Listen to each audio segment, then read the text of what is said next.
Sejak Jumat dini hari, eskavator breaker digunakan untuk memecah belahan beton yang menghalangi akses pencarian korban. Tim SAR juga masih melakukan pencarian secara manual dan berharap korban bisa segera ditemukan. Jumat malam, 3 korban bangunan pondok pesantren dievakuasi. 3 jenazah terakhir telah dibawa ke Rumah Sakit Bayangkara Polda Jawa Timur. Dengan ditemukannya korban terakhir, total korban meninggal dunia berjumlah 13 orang. Ditemukan tambahan 3 lagi. Jadi total pada hari ini ditemukan 8 korban ya. 8 korban sehingga total yang sudah terevakuasi adalah 116 ya. 116 dengan kondisi meninggal dunia adalah berapa jadinya? 13 ya. Keluarga santri Pondok Pesantren Buduran masih bertahan di posko darurat. Keluarga memantau dari CCTV proses evakuasi korban oleh tim SAR. Berharap masih bisa menemukan anak-anak mereka. Keluarga pun ingin terlibat dalam proses pencarian. Namun, tidak semua orang bisa masuk karena area masih berbahaya. Harapan kami, ayo kita gotong royong bersama, kita kerjakan bersama agar masyarakat ataupun wali keluarganya yang ada di sini itu tidak terdampar dan semua bisa dievakuasi secara masing-masing. Itu loh harapan kami. Artinya berarti begini Pak ya, harapannya bisa dilakukan proses evakuasi tidak melibatkan anggota keluarga gitu Pak? Iya. Pokoknya semuanya kita ikut berpartisipasi ke sana. Kalau hanya begini, kapan itu loh, kapan? Sampai Jumat malam, tim SAR berhasil mengevakuasi 116 orang. 13 orang meninggal, sekitar 50-an orang masih dalam pencarian. Tim Liputan Kompas TV. Kita akan bergabung dengan jurnalis Kompas TV, Alfian Rahman dan juru kamera Andika Pratama di lokasi kejadian ambruk pondok pesantren, dan nanti juga akan ada jurnalis Kompas TV, Arif Hidayat dan juru kamera Cilmi Ardianto Fani di Rumah Sakit Bayangkara Polda Jatim. Kita ke Alfian terlebih dahulu. Alfian, selamat pagi. Jadi apa rencana tim SAR dalam pencarian hari ini, Alfian? Ya, selamat pagi Okta dan juga saudara. Rencana tim SAR masih sama dari 5 hari pencarian sebelumnya. Di hari ke-6 ini proses yang dilakukan oleh tim SAR gabungan sendiri akan mulai kembali menggunakan alat berat ekskavator breaker begitu untuk memecah beton-beton yang masih berada di 4 sektor. Ada 4 sektor atau sektor A1, A2, A3, dan A4 begitu untuk kembali menemukan potensi adanya korban tambahan yang masih tertimpa dalam runtuhan. Kami dapat informasi update atau terbaru pada pagi hari ini sendiri, Okta dan juga saudara, hingga hari ke-6 ini terdapat 14 orang yang berhasil dievakuasi dan dinyatakan meninggal dunia.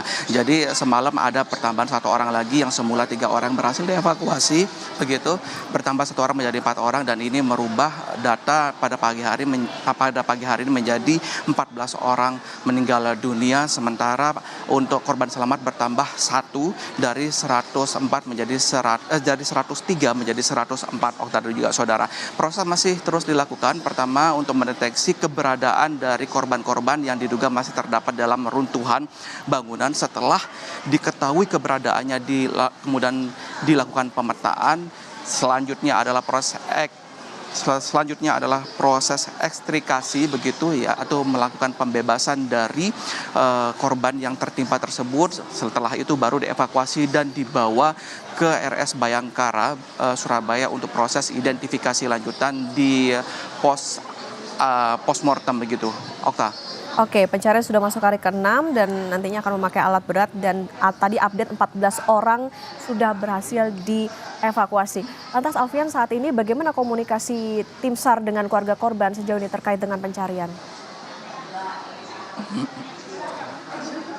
Ya, pantauan kami di tempat kami melaporkan saat ini yaitu di pos gabungan SAR dan juga posko informasi begitu. Memang komunikasi yang dijalin oleh tim SAR gabungan dengan keluarga korban sangat intens, Okta, karena di posko gabungan ini juga disediakan layar monitor CCTV yang on terus selama 24 jam untuk memantau proses evakuasi yang tengah berlangsung. Karena hingga saat ini sendiri, hingga pagi hari ini sendiri, dari pihak keluarga korban tidak diperkenankan atau tidak diperbolehkan untuk ikut terjun langsung dalam proses evakuasi, maka difasilitasi menggunakan monitor CCTV begitu yang kami pantau tadi ada sekitar 3-4 sudut CCTV yang langsung menyorot ke tempat kejadian peristiwa dan memberikan kabar terkini. Selain itu juga dari posko gabungan menyiapkan data-data informasi terbaru proses pendataan korban baik yang masih dalam pencarian maupun yang sudah dievakuasi maupun yang sudah teridentifikasi di Rumah Sakit Bayangkara. Begitu semua terpampang di sini, ada posko khusus untuk informasi. Dan tidak hanya itu, dari petugas juga sering melakukan koordinasi kepada keluarga korban untuk memberikan ketenangan dan informasi lebih lanjut, Okta. Oke, dari TKP Pondok Pesantren Ambruk kita ke Rumah Sakit Bayangkara Polda Jawa Timur bersama jurnalis Kompas TV Arif Hidayat dan juru kamera Cilmi Ardianto Fani. Selamat pagi Arif, bagaimana proses identifikasi korban di sana dan berapa yang sudah teridentifikasi?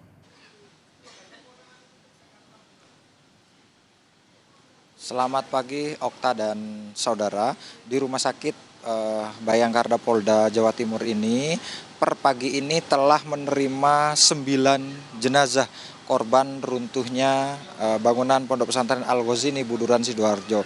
1 jenazah dikirim pada dini hari tadi yang ditemukan kira-kira pada pukul 23 waktu Indonesia bagian Barat kemarin, dan pagi ini petugas rencananya akan kembali melakukan pemeriksaan atau identifikasi begitu terhadap kelima jenazah ini.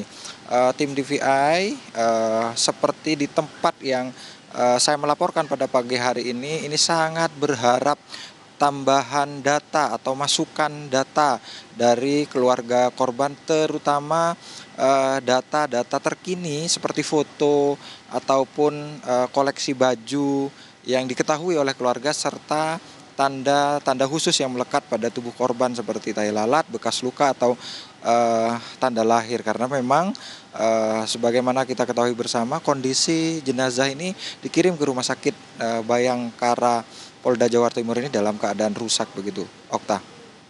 Terima kasih atas laporan Anda jurnalis Kompas TV Arif Hidayat dan juru kamera Cilmi Ardianto Fani dari Rumah Sakit Bayangkara Polda Jawa Timur. Sebelumnya ada Alfian Rahman dan juru kamera Andika Pratama dari TKP Ponpes Ambruk di Sidoarjo, Jawa Timur. Selamat bertugas kembali rekan-rekan.